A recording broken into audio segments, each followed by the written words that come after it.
Welcome back to the Cossy Arsenal channel. My name is Cossy. Welcome back to a brand new video. Victor GYOKERES could put on shirt number 14 at Arsenal, and MADUEKE could get the shot number 10. Noni Madu has agreed a 5-year deal with Arsenal until 2030. Personal terms are now 100% settled. Arsenal and Chelsea are in talks right as we speak to get the deal done. And also Andrea Bata is in Portugal right now to try and finalize a deal for Victor GYOKERES. They're trying to finalize those few add-ons, and that's final structure of the deal. But everything is going on fine. Hit the like button, subscribe to the channel as well. We have a lot to discuss. Should MADUEKE get the shirt number 10 at Arsenal? Now, the shirt number 10 is quite a little bit important, in my opinion, at Arsenal, because if you look at the players that have put it on, Wilshere, massive talent, Dennis Parker, massive legend of the club, and then you've got Robin van Persie, absolute sensation of a player, but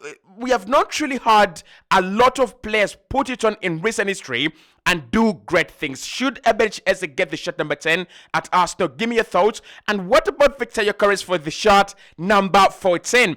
I would love Victor GYOKERES to get shirt number 14 at Arsenal. Absolutely. Now, of course, the shirt number 9 is not available. It is with Gabriel Jesus. He's not leaving this summer unless someone really comes in and tries to make a deal. And I think it's possible that clubs will look into Gabriel Jesus after Victor GYOKERES signing. It's normal that clubs will try to sniff out some move, thinking that Gabriel Jesus won't get game time with Kai Havertz and GYOKERES ahead of him. But should GYOKERES get shirt number 14 now that shirt number 9 is not available? We'll be discussing that because the shirt number 14, although in recent years has not given us any kind of iconic moments, Edin Nketiah, Pierre-Emerick Aubameyang as well, but it's been worn by the great of the great at Arsenal, and that is the man himself, Thierry Daniel Henry. So we'll talk about that as well. And Noni Madu, there is a lot to discuss on this deal, so why don't we stop wasting time and jump right into it. So let's start off with that Noni Madu story before we get into the discussions on shirt numbers. Obviously, those are very, very exciting, but let's get the news out of the way. And this according to ESPN UK, who are saying that Arsenal are actively looking for a left winger, and a source has told ESPN that talks with Chelsea and Noni Madueke are going on very, very positively, and the deal could all be done by the end of the week for a fee around 50 million euros. They're saying at the moment that super agent Ali Barat is involved in making this deal happen. Mikel has always been a big fan of Noni Madueke. He has always been a big fan of everyone, this guy, hasn't he? And Arsenal looked into his signing last summer. Wow. And they're saying that even if his best position is as a right winger, Arteta believes he can develop him into a great left winger. That is where we're beginning this morning with Mikel Arteta. Surprisingly, he has been a very great admirer of Noni Madueke, and he has been praying, because this is what I'm thinking. I'm thinking that Mikel Arteta has been praying that Noni Madueke flops at Chelsea so that he can go and get him. Wow, Mikel Arteta, you have won. You've got your left winger because Chelsea have upgraded, and now this guy looks like a downgrade to them, and you can have him. Absolutely mental stuff here. Now, listen.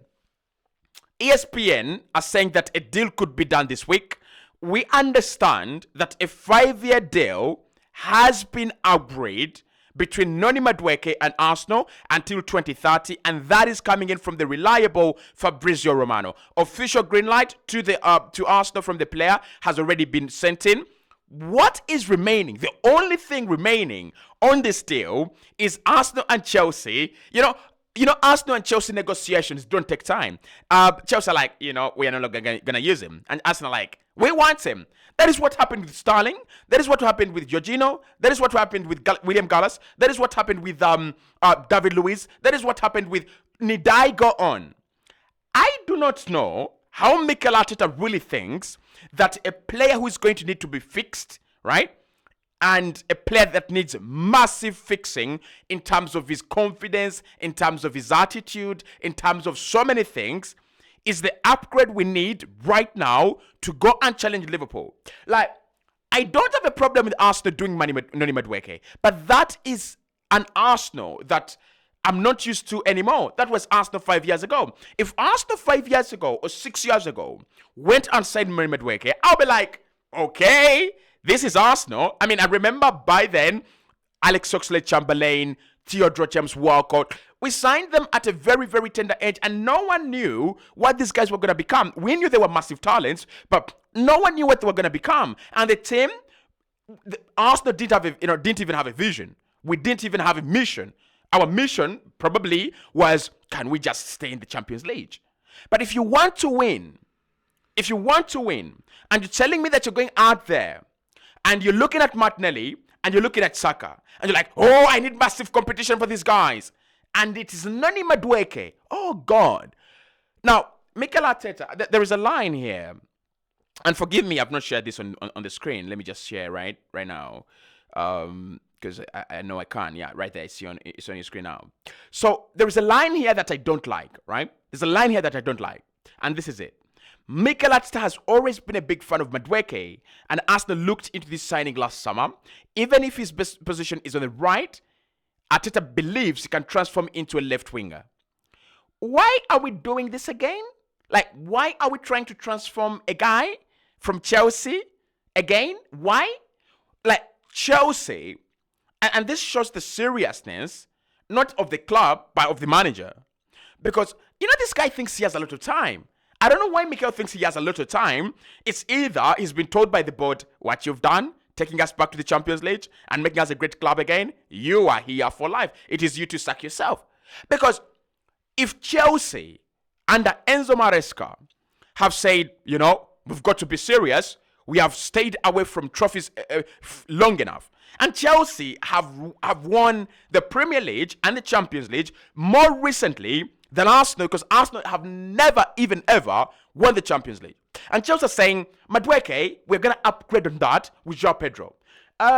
Sancho, we're going to upgrade on that, let's say with Jamie Gittins. I don't know if Jamie Gittins is an upgrade, but that's what they're saying. And they're saying, we also have Pedro Neto there. How do we then say that Arsenal finished second 3 times in a row, are upgrading their team with Madueke, who's been binned by Chelsea? I don't understand that. I don't. Honestly, I don't, right? And it's from ESPN UK. And ESPN were the first people to say, not the first people really, but they were the first big source to claim and ascertain that Arsenal was signing GYOKERES. I trust these guys. But if Mikel Arteta really thinks that this is the season for him to be building around, how many players has Mikel really brought in and he said, I believe in their potential, and he has worked with them and they have gone to the top? Saka is one of them. I think Saka really blossomed under Mikel Arteta. Odegaard, absolutely, I agree. He's also blossomed under Mikel Arteta. And Lewis Kelly, that is as well. That is true as well. But then think about Ramsdale. He said, I believe in Ramsdale. He can be the goalkeeper. We spent 30 million. Dead. Kai Havertz, dead. Gabriel Jesus, dead. Alexander Zinchenko, dead. I don't know why he tries to experiment all the time. There are times when you can experiment. There are times when you need to experiment. And for me, there are times when you don't need to experiment. There are times when you just need to go, okay, it's time to win. Let's do the needful. And Noni Madueke, at this stage of the project, first 5 or first 6, wherever, is a bad signing. It's a bad signing. If you're signing him as a right winger, and you're signing Eze, and you're signing Rodrigo, and you're signing GYOKERES, nobody's going to mind. Because Saka is going to play all the minutes, and Madueke will be behind. But if you're signing Madueke as competition for these two guys, it's a mistake. It's a massive mistake. Like, think about the clubs we're competing with. PSG are in for Rodrigo, but this is the team that has Bakola, Zayemre, Desire Doué, Dembele, and Kavichi Kvaratskhelia. That is the team that whipped us like babies. And that's the business they're trying to do. I don't know, but for me, Noni Madueke is not, it doesn't make sense to me, especially if you're saying he's coming in to strengthen on both wings. Still the same story. They're saying that Arsenal talks with Chelsea and Noni Madueke are progressing positively. A deal around 50 million euros could be done this week. Okay? And, right. Yeah, that's it. Now, David Ornstein has said that if you're going to bring in someone like Rodrigo and Anthony Gordon or any other names that have been linked, including Madueke, then there probably isn't space for two such players like Martinelli and Trossard, right? And that's why there is a big possibility of a Martinelli departure. I have to make this clear. I don't know of any movements or talk of developing situations. You hear about Saudi Arabia or about Bayern Munich. I'm sure it's linked and admired everywhere, but that doesn't mean a move is materializing for Gabriel Martinelli. I think the one thing I can say to Arsenal here is please don't dare. Please do not dare. Like, do not dare go out there and try to sign Madueke and let go of either Trossard or Martinelli. Please, because that even makes it worse. Like, I don't want Madueke as competition to the players we have right now, but if we have to lose any of them, to sign Madueke, I am not into this. I am not part of this. I am not in support of this, right? I am not. Because I look at Madueke and Martinelli, and I'm like, okay, what exactly is Noni Madueke offering that Martinelli can't? Speed, Martinelli is faster. Beating players 1v1, Martinelli is better. Finishing, I think he just needs to get his confidence back and his finishing boost. He's a much better finisher than Noni Madueke, right? The only thing Noni Madueke has over Martinelli maybe could be the ability to play across both wings.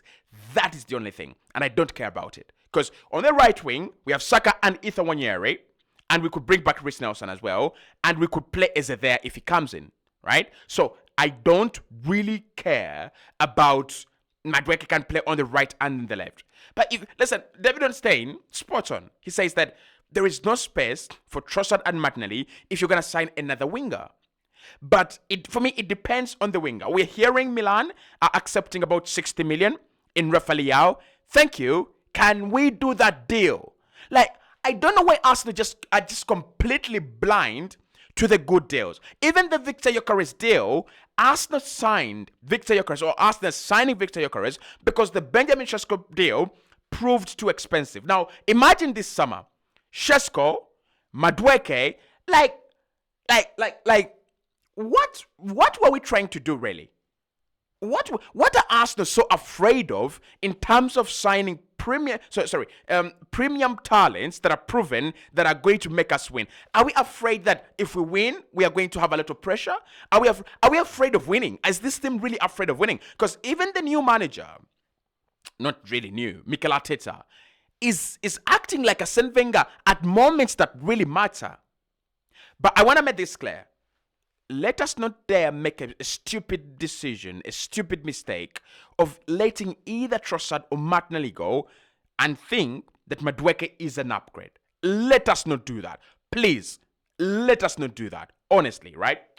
Now let's discuss shirt numbers, okay? So there is talk that the shirt number 14 could go to your boy VIKTOR GYOKERES. I'm a little bit excited about this guy. I'm really excited about this guy. And I wish that he plays in the first game of the season and he scores against Manchester United. It will be the moment of the season for me. I won't need anything else apart from that day when we are crowned champions in the Champions League and the Premier League. By the way, I really need a double from Arsenal. I really think Arsenal can do a double. Like, honestly, I think Arsenal can do the double because all the other teams, apart from Liverpool, are trying to rebuild and Arsenal are just trying to strengthen. Like, I think Arsenal can do the double, honestly. But the shirt number 14 at Arsenal, should it go to VIKTOR GYOKERES? The one player I would love to get the shirt number 10 would have been Saka. That is the only other player I look around. I'm like, if Saka is getting shirt number 14, that's okay. Okay, that's okay. But apart from Saka, I think the next best thing I can do is give this number to VIKTOR GYOKERES.